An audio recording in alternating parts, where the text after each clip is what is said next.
yo sí le invito a abrir la palabra del Señor en el Nuevo Testamento, el Evangelio de Lucas, en el capítulo 9,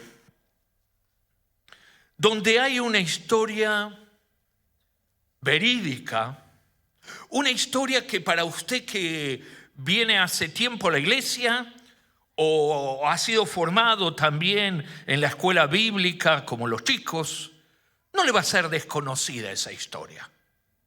Y yo sé que a veces corremos el riesgo de decir, ya sé de qué va a hablar. Bueno, gloria a Dios si Dios ya se lo ha revelado. Pero esa palabra de Dios siempre es activa y siempre es actual. Y yo sé que de algún modo en el capítulo 9 nos va a mostrar cómo el Señor supera aún la expectativa del ser humano. El Evangelio de Lucas capítulo 9, versículo 10, dice así la palabra del Señor. Y vuelto los apóstoles habían sido enviados, los discípulos del Señor habían sido enviados a predicar, le contaron a Jesús todo lo que habían hecho. Y Jesús, dice la palabra del Señor, tomándolos, se retiró aparte a un lugar desierto de la ciudad llamada Betsaida. Y cuando la gente lo supo, le siguió. Y dice la palabra del Señor que Jesús los recibió y les hablaba el reino de Dios y sanaba a los que necesitaban ser curados. Pero el día comenzaba a declinar y acercándose los 12, le dijeron, fíjese que no dice si fue Pedro, fue Juan. Evidentemente alguien habló, pero hablaba en nombre de todos. Y le decían, Jesús despide a la gente para que se vayan a las aldeas o si no que vayan a los campos de alrededor y se alojen por allí y encuentren alimentos, porque aquí donde estamos es un lugar desierto. Entonces Jesús les dice, dadle vosotros de comer. Y ellos dijeron, no tenemos más que 5 panes y 2 pescados, a no ser que vayamos nosotros a comprar alimentos para toda esta multitud. Y dice la Biblia que eran como 5,000 hombres. Entonces dijo a sus discípulos, hacedlos sentar en grupos de 50 en 50, y así lo hicieron, y los hicieron sentar a todos. Y el versículo 16 dice, y tomando Jesús los 5 panes y los 2 pescados, levantando los ojos al cielo, los bendijo y los partió y dio a sus discípulos para que los pusiesen delante de la gente. Y concluye esta historia diciendo, y comieron todos y se saciaron y juntaron lo que les sobró, 12 cestas o 12 canastos llenos de alimentos. Amén a la palabra de Dios. Una historia que de alguna manera en los 4 evangelios con más o menos matices se va reiterando. Depende la visión de cada uno, pero en su conjunto nos da un complemento muy interesante de lo que pasó allí. Los discípulos vinieron contentísimos porque cumplieron con lo que le había dado el Señor, la indicación.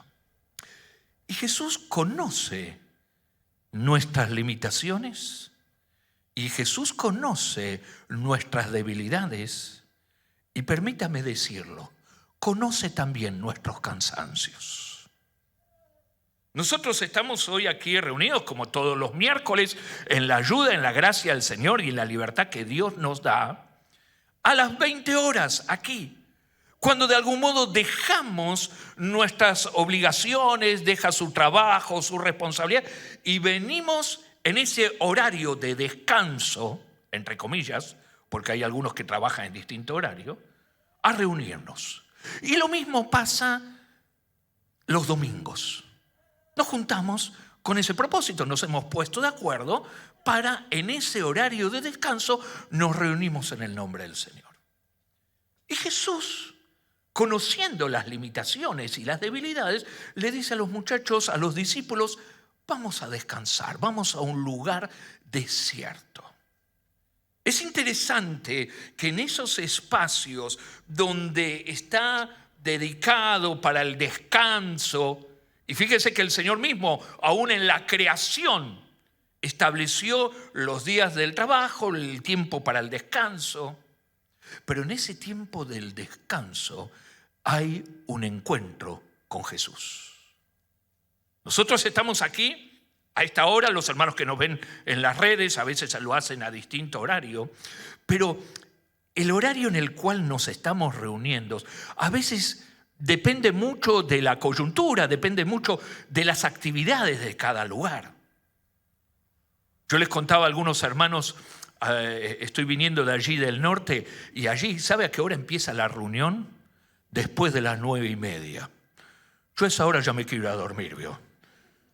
Y ahí recién empieza el culto, y hasta las 12:30. O sea, también dejando el tiempo del descanso, pero allí hay un momento particular. Pero es interesante que la lectura bíblica de algún modo dice cuando la gente oyó dónde estaba Jesús, fueron a seguirle. Fueron realmente a encontrarse, tomaron la determinación de seguir a Jesús. O sea, hermanos, cada uno de los que hoy está aquí en este lugar, y espero que ese sea el sentir de cada uno de nosotros, no solamente sea el hecho para encontrarnos, vernos, a ver quién vino, a ver quién no vino, sino que de alguna manera en este tiempo, la libertad que Dios nos da, hemos decidido a seguir a Jesús, venir a Jesús. Pero hay algo de esta cita bíblica que me conmueve. Y permítame transmitírselo a ustedes. Dice que la gente averiguó dónde estaba Jesús, dónde está Jesús. Decidieron seguir, dejar sus actividades, dejar sus responsabilidades. Vamos al encuentro con Jesús. Y el versículo bíblico allí dice, y Jesús los recibió, ¿a quiénes? ¿A algunos pocos? No, a todos. Y Jesús los recibió a todos. Permítame decirle, para todos aquellos que hoy han venido, no solamente para participar en esta reunión, sino venir a ese encuentro con Jesús, tenga la certeza que el Señor recibe a cada uno de ustedes. No los deja olvidados, no te deja en el anonimato. No te deja, ni siquiera te ignora, ni siquiera te deja pasar por alto, sino que realmente aquellos que han tomado esa decisión, voy a seguir a Jesús, es tener la determinación en el corazón.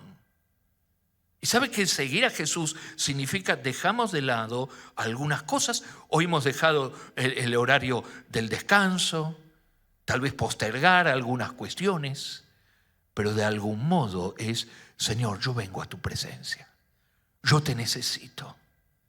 Pero está esa realidad y Jesús los recibió a todos. Pero ¿qué significa que Jesús reciba a todos? Porque de algún modo esto se puede decir, bueno, Jesús no le cuestiona nada a nadie, y es verdad, acá no está diciendo nada. Jesús no está limitando a nadie, es verdad, la Biblia acá no está diciendo nada. Entonces muchas veces se malinterpreta diciendo, bueno, Jesús me acepta tal cual soy. Sí, Jesús recibe a todos, pero hay cuestiones que tienen que ver que son diferentes. Dice, y si usted tiene allí su Biblia abierta, versículo 11, y les hablaba el reino de los cielos. El Señor recibe a todos. El Señor no impide que nadie se acerque a Él. Y hoy vas a escuchar por internet y en distintos lugares diciendo, bueno, Dios no cuestiona, si Dios no me cuestiona, nadie me puede cuestionar nada a mí. El Señor recibe, pero ¿qué es lo que habla? ¿Qué es lo que dice? ¿Qué es lo que señala? Y les hablaba el reino de los cielos. Y ese concepto, el reino de los cielos o el reino de Dios, habla del gobierno de Dios, habla de la autoridad de Dios, habla de doblegar nuestra vida, de reconocer que Dios está por encima de todas las cosas. Fíjese, Evangelio de Mateo, capítulo 4, versículo 17. Permítame decirlo de esta manera. ¿Vos sabés cuál fue la primera predicación de Jesús? Acá la encontrás. Evangelio de Mateo, capítulo 4, versículo 17. Dice así la palabra del Señor. Es cuando comienza su ministerio. Es cuando comienza a predicar. Y él dice, desde entonces comenzó Jesús a predicar y a decir, arrepentíos, porque el reino de los cielos, como dice allí en su Biblia, se ha acercado. La gente seguía a Jesús. Aún en los momentos del cansancio o el momento dedicado para descansar, vamos a seguir a Jesús, vamos a buscar a Jesús. Y Jesús los recibe a todos. Pero ¿qué les habla? ¿Le dice está todo bárbaro, está todo bien?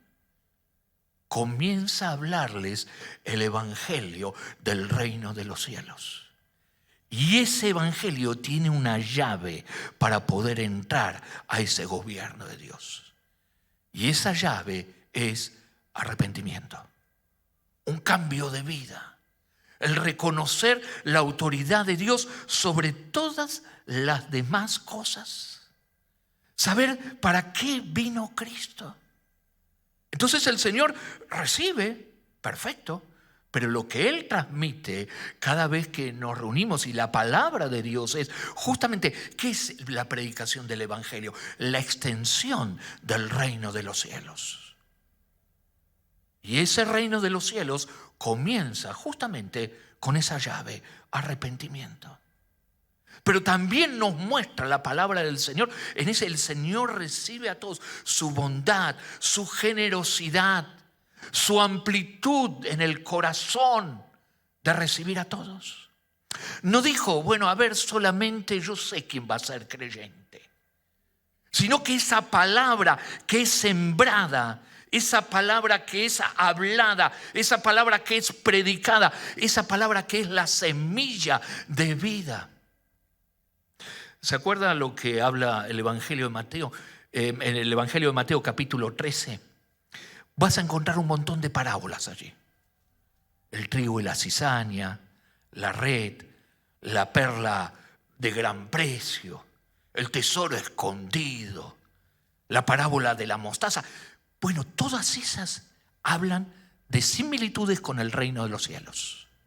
Pero también está la parábola del sembrador, donde dice que el sembrador salió a sembrar y parte de esa semilla cayó en el camino. Vinieron las aves, se los comieron y se fueron. Dice, es el que oyó y no entendió nada, el que perdió el tiempo.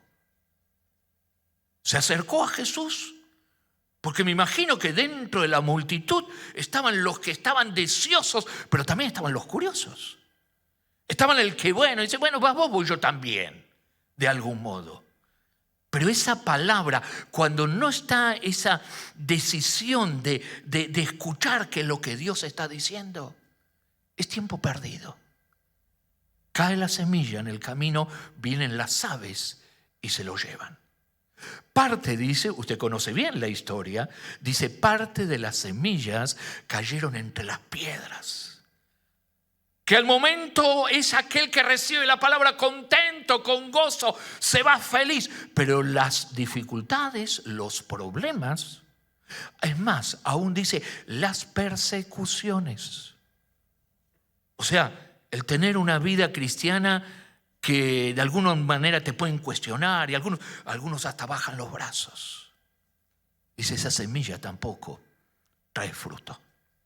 Se pierde en el camino. El Señor recibe a todos, el Señor le da a todos, les anuncia, les habla el evangelio del reino de los cielos, en su generosidad, en su bondad, en su amplitud de corazón. Pero parte también de esa semilla cae entre los espinos. Y los espinos representan, dice la palabra del Señor, otras prioridades, otras cosas que vos decís, bueno, sí, Dios está todo bárbaro, está todo bien, pero hay otras cosas más importantes.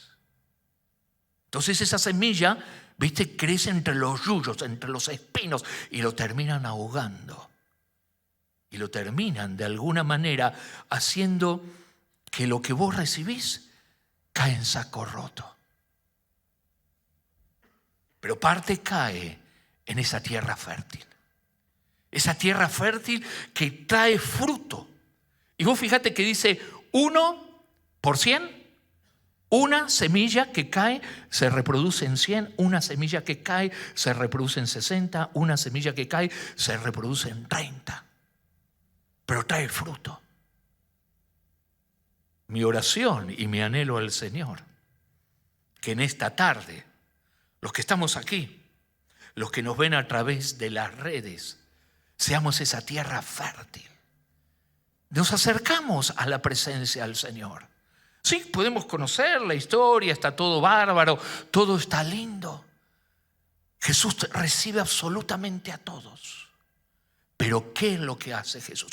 Les anuncia, les predica justamente el reino de los cielos. Y esa semilla puede caer en distintos corazones. Nos toca a nosotros donde estamos allí ubicados. El tema que esa semilla del reino de los cielos, lo que estamos encontrando es no solamente lo que Dios nos da a cada uno de nosotros, sino tiene que ver con el propósito de Dios, algo que fue preparado antes de que el mundo sea mundo, en el pasado. Esa semilla del reino de los cielos tiene que ver con el presente y tiene que ver también con el futuro. Si tiene allí su Biblia, 2 Timoteo capítulo 2, versículo 11 al 13. Estos versículos son muy particulares porque de alguna manera nos van a ilustrar la iglesia primitiva, los primeros creyentes. Vio que cada generación, cada época tiene, ¿cómo le podría llegar a decir? Las canciones con las cuales te identificas. Por eso algunos que tal vez nos cuesta crecer, añoramos canciones de antes. Otros dicen, no, lo de ahora. Bueno, esta es una canción de la iglesia primitiva. ¿Qué cantaba la iglesia primitiva? Y tiene que ver justamente con la extensión del reino de los cielos. Fíjese lo que dice. 2 Timoteo capítulo 2, versículo 11 al 13. Creo que hoy no tenemos proyección, así que yo le invito a que usted tenga allí su Biblia. Yo un poquito vio con la Biblia en celular. Está todo bárbaro, pero trate de conseguir. Esto, discúlpeme, no es inspiración divina, es solamente una idea. Porque vivimos tan hiperconectados que vos agarraste el celular y buscaste 2 Timoteo capítulo 2, bárbaro, y de golpe te llegó un mail, te llegó el anuncio de no sé qué, una fotomulta. ¿Sabés dónde estás con la reunión, no? En cualquier lugar. Por eso yo insisto con la Biblia. Yo sé que alguno me está ahora de alguna manera contando algunas cosas, las canas me está contando, pero bueno, no importa. Versículo 11 de 2 Timoteo capítulo 2. Palabra fiel es esta. Después usted le pone la música. Si somos muertos con Él, también viviremos con Él. Si sufrimos, también reinaremos con Él. Si le negáremos, Él también nos negará. Si fuéremos infieles, Él permanece fiel. Él no puede negarse a sí mismo. Amén a la palabra de Dios. ¿Qué encontrás allí? Te habla justamente de esperanza, de perseverancia, de fidelidad de Dios. El reino de los cielos se ha extendido y el Señor les ha predicado el reino de los cielos y les ha acercado justamente a cada uno de nosotros ese mensaje. El tema es que cuando estamos allí en la presencia del Señor, aún utilizando estas horas de descanso, para venir delante de Él y tener la certeza de que Dios recibe a todos. Dios recibe a todos, no deja a nadie afuera. Pero en ese recibir, Él empieza a hablar las bondades, las verdades, los principios del reino de los cielos. Algo que fue establecido antes de que el mundo sea mundo. 2 Timoteo capítulo 1 versículo 9 dice así la palabra del Señor: quien nos salvó y nos llamó con llamamiento santo, no conforme a nuestras obras, sino conforme al propósito suyo en Cristo Jesús, desde antes de los tiempos de los siglos. Antes de que el mundo sea mundo, Dios ya lo tenía pensado, lo tenía preparado. En el presente, cada vez que nos reunimos y la palabra del Señor es predicada, el reino de los cielos está siendo extendido. Pero también ese reino de los cielos tiene una proyección a futuro, que voy a decir, yo no sé cómo va a ser esto, cómo vas a seguir, qué nos depara a cada uno de nosotros. Y la palabra del Señor aún nos habla de esa esperanza, de esa confianza, esa seguridad. Entonces, encontrarse con Jesús de alguna manera modifica un montón de situaciones en las personas que se acercan. Modifica un montón de posiciones, aún de ideas, porque el reino de Dios empieza a ubicarnos a cada uno en su propósito. Pero el reino de Dios también, en esa predicación, en ese encuentro con Jesús, ¿sabe lo que produce? Nos aclara la visión. Nos aclara el propósito de Dios para cada uno de nosotros. Para aquellos que Dios te ha dado una responsabilidad en la obra de Dios. Para aquellos que están empezando a congregarse, a conocer al Señor. Siempre vamos a encontrar que tenemos por allí algunas ideas que tratamos de algún modo de acercarlo lo que a nosotros nos parece para que el reino de los cielos sea extendido. Y ahí entramos a patinar en algunos problemas. Dice el relato bíblico, y recién lo leíamos, que Jesús, se acerca, los recibe a todos, le empieza a predicar, les empieza a hablar. ¿Qué hacen los discípulos? Dice que cuando el día se va achicando, se va declinando, el sol se está poniendo, los discípulos vinieron con una idea maravillosa, ingeniosa. Jesús, despídelos, listo, ya está. Jesús, ya está, ya terminó la reunión. Ya está. Fíjese, ellos tienen un plan A y un plan B. Así funcionamos nosotros. Inmediatamente dice, bueno, si esto no resulta, tenemos el plan B. Porque a lo que ellos le dijeron, Señor, ¿por qué no les decís que se vayan? ¿Sabe esa palabra? Deciles, despedilos, versión Reina Valera. En el original es muy fuerte. Déjalos que se aparten. Es muy fuerte, como diciendo, déjalos que se aparten de vos, Jesús. Déjalos, ya está. Que se vayan a las aldeas, a los campos, que sobrevivan como puedan. Parecía una idea humana, realmente de alguna manera que puede sonar hasta previsora, pero en realidad era alejar a la gente de Jesús. Y Jesús redobla el desafío e insta a sus discípulos, denle ustedes de comer. Y ahí nos mete en problema el Señor. De alguna manera, esos desafíos. Vio que hay alguna canción por allí, hace rato que no la cantamos, pero usted se va a acordar. No tenga miedo, no voy a cantar. Pero dice, ayúdame a mirar con qué era. Con tus ojos. Y nos emocionamos y decimos, sí, Señor, yo quiero ver con tus ojos.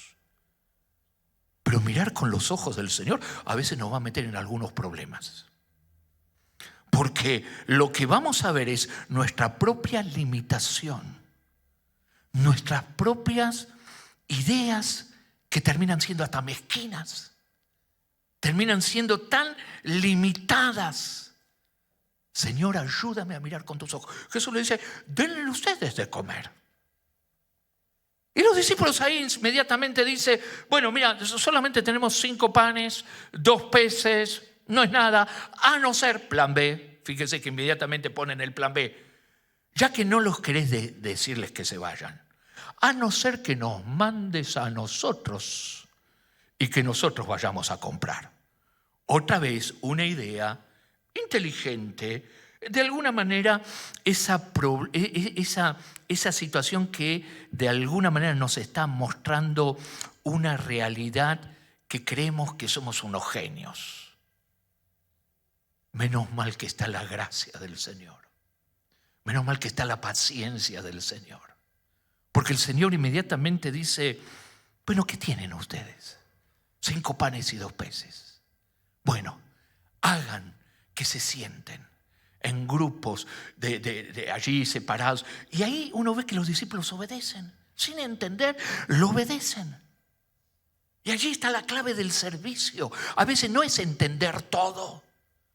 No es comprender todo, sino que la palabra de Dios te lleva a acercarte con fe, a creerle a la palabra del Señor. Y eso poco en las manos de Dios es más que suficiente.